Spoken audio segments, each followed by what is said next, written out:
considered it like a psychiatric disease. That if you didn't believe in God, he said, you know, you were diseased. You know, it's interesting that, you know, in the 1970s, homosexuality was diagnosed as an illness. And now they've removed it from the manual of diagnostic manual of diseases. But what's interesting is promiscuity is a sickness.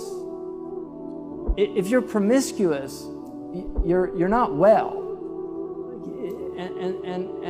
But they don't have any way of treating these things, right? They don't have any way of treating them.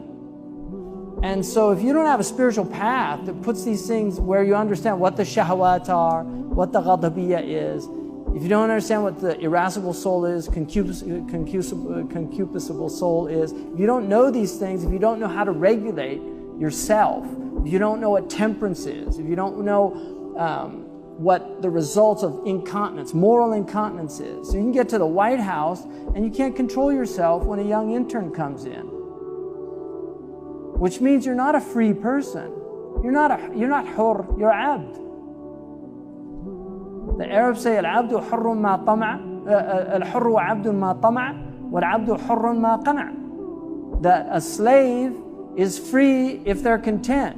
And a free man is a slave as long as he's covetous. So that aspect of true liberalism, of being truly a liberal person, a free person. If you're not free to be generous with your wealth, you're sick. It's called bukhl. Bukhl is a disease. In Arabic, the word for constipation and miserliness is the same.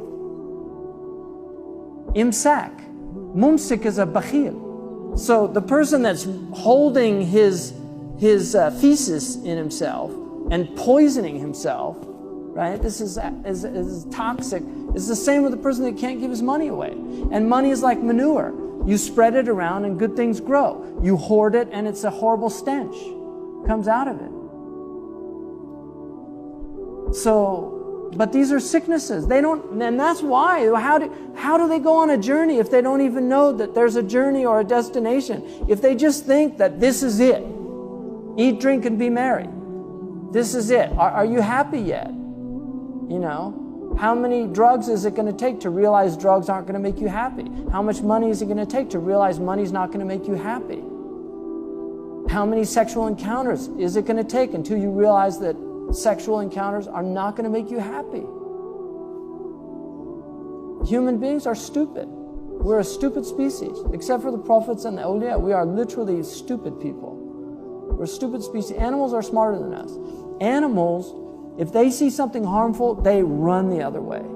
You'll never get an animal saying, you know, to the other animal, hey, there's a fire over there, let's go check it out. They see fire and they run the other way. And that's why Allah says, inhum kal an'am. They're like animals. In the tafsir, Fakhruddin al-Razi says, because animals flee from harm. Humans actually are attracted by harmful things. And so if you're aqal, if you're not a shahwani, if you're not ruled by your genitals or your stomach, if you're not ruled by your emotions, then you're aqal. And the aqal is the one that knows things are harm. Like my son, when one of my boys he was a little boy, and we were in a store, and this lady was smoking. She took a puff, and she blew it. And I don't know if he'd ever seen smoke, but he was just fascinated by this smoke coming out of her mouth. And she looked at him and she said, "Don't you ever do this." You know, this is the madness of human beings. It's just the madness of human beings. It's amazing that we harm ourselves and we harm others. We cause others a lot of pain and suffering.